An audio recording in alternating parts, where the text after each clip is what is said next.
Este póster científico habla sobre las moléculas para el metabolismo, es decir, sobre las biomoléculas.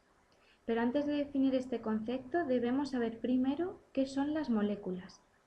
Estas son unidades mínimas de un elemento que mantiene sus propiedades químicas y que pueden estar compuestas por átomos diferentes o idénticos. Ahora ya sí, ya sabemos lo que son las moléculas y podemos hablar sobre las biomoléculas. Estas son moléculas que están presentes únicamente en los organismos vivos. La mayoría de las moléculas están compuestas de átomos de oxígeno, hidrógeno, nitrógeno y o carbono. Estos átomos o elementos se llaman bioelementos, ya que son elementos principales que forman los seres vivos. Pues bien, existen dos tipos de biomoléculas. Por un lado, las orgánicas y por otro lado, las inorgánicas. Dentro de las orgánicas encontramos las proteínas, los glúcidos, los lípidos y los ácidos nucleicos. Y dentro de las inorgánicas está el agua, los gases y las sales minerales. A continuación se explicarán brevemente cada una de ellas. Comenzaremos hablando de las biomoléculas orgánicas. En primer lugar, las proteínas, que son moléculas grandes y complejas compuestas por carbono, hidrógeno, oxígeno, nitrógeno, azufre y fósforo. ¿De dónde se obtienen las proteínas? De los alimentos, y pueden ser tanto de origen animal, como la carne, la leche, o de origen vegetal, que las encontramos en legumbres, en frutas. ¿Y por qué son importantes las proteínas? Porque forman y reparan tejido, además de intervenir en casi todos los procesos vitales. Pero además actúan transportando oxígeno a través de la hemoglobina. Y además intervienen en las defensas del organismo, formando anticuerpos. En segundo lugar están los glúcidos, que son biomoléculas orgánicas que conocemos también con el nombre de hidratos de carbono o azúcares, y están compuestas por átomos de carbono, hidrógeno y oxígeno. Existen tres tipos: los monosacáridos, que están formadas por una sola molécula, como por ejemplo la glucosa; los disacáridos, que poseen dos moléculas, como por ejemplo la sacarosa; y por último los polisacáridos, que en su estructura poseen muchas moléculas, y como ejemplo está el glucógeno. ¿Por qué son importantes los glúcidos? Porque son la fuente principal de energía en el organismo. En tercer lugar nos encontramos los lípidos, que son un conjunto de moléculas orgánicas, la mayoría biomoléculas, insolubles en agua, que están constituidas principalmente por carbono e hidrógeno y en menor medida por oxígeno. Se dividen en lípidos saponificables, que son los ácidos grasos, y lípidos no saponificables. ¿Por qué son importantes los lípidos? Su misión es la de reserva energética, estructural y reguladora, pero también conservan la energía del cuerpo, regulan el sistema hormonal e incluso los lípidos aportan dos de los ácidos grasos esenciales que el cuerpo por sí solo no puede sintetizar, el omega 3 y el omega 6. Y para finalizar con las biomoléculas orgánicas vamos a hablar de los ácidos nucleicos, que son las biomoléculas portadoras de la información genética y están compuestas siempre de carbono, hidrógeno, oxígeno, nitrógeno y fósforo.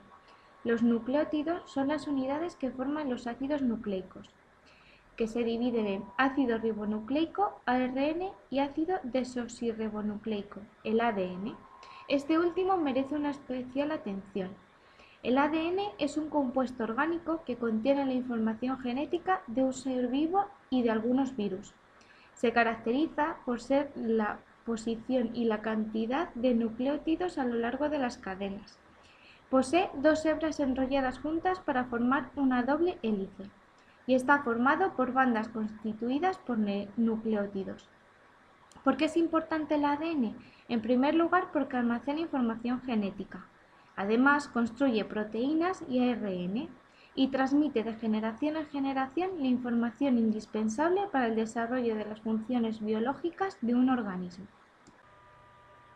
Ya hemos acabado con las biomoléculas orgánicas. Vamos a pasar ahora a hablar de las biomoléculas inorgánicas.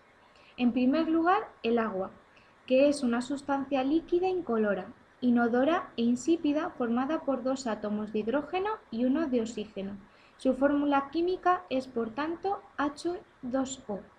Se obtiene con la ingestión directa de líquidos o con los alimentos.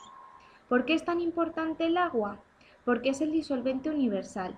Además, en ella tienen lugar las reacciones metabólicas y también es el vehículo de transporte de los nutrientes dentro de nuestro organismo.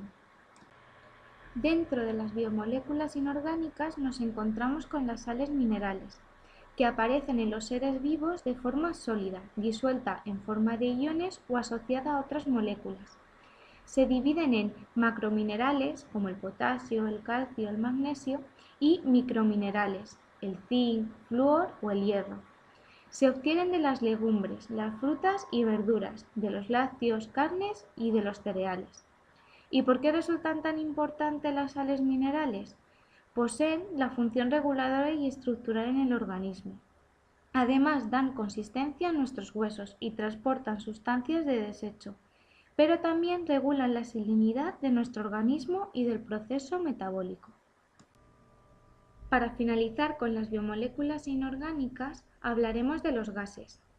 Se denomina gas a toda sustancia química que a temperatura y presión normales se mantienen en ese estado.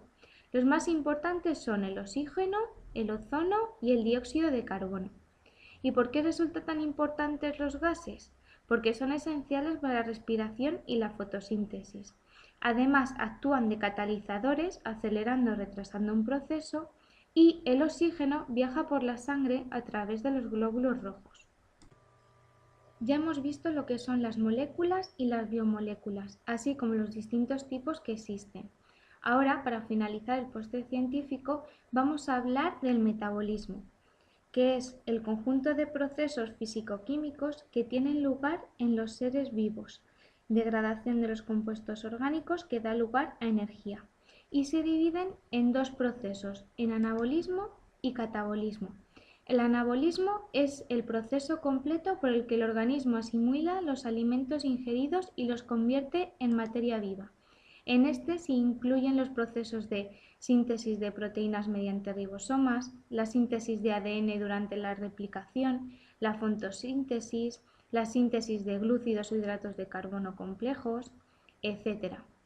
El catabolismo, por su parte, es la descomposición de moléculas complejas en moléculas más simples que serán utilizadas en otros procesos para la producción de energía.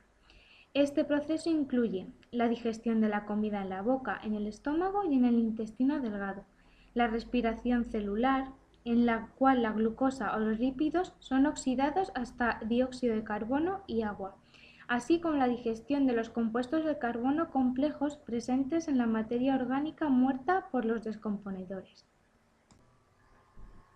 Bueno, pues hasta aquí la narración de este póster científico sobre las biomoléculas. Esperamos que le haya resultado interesante y de gran ayuda. Muchas gracias por escucharnos.